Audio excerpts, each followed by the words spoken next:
வணக்கம். நாச்சியார் கோவில் உருவான கதை மற்றும் தல வரலாறு. மேதாவி முனிவரின் தவம்.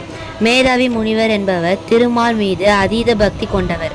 அவர் திருமானையே தன் மருமகனாக அடைய விரும்பினார். இதற்காக மகாலட்சுமியை தன் மகளாக பெற வேண்டி இங்கு உள்ள வஞ்சுல மரத்தடியில் அமர்ந்து கடுமையான தவம் புரிந்தார். நாச்சியார் தோற்றம். முனிவரின் தவத்தை மெச்சிய மகாலட்சுமி வஞ்சுல மரத்தடியில் ஒரு பூங்கொத்தில் குழந்தையாக தோன்றினர்.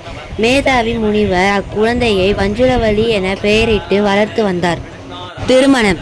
தகுந்த வயது வந்ததும் மகாவிஷ்ணு திருநறையூர் வந்து வஞ்சுலவல்லி நாச்சியாரை மணந்து கொண்டார்.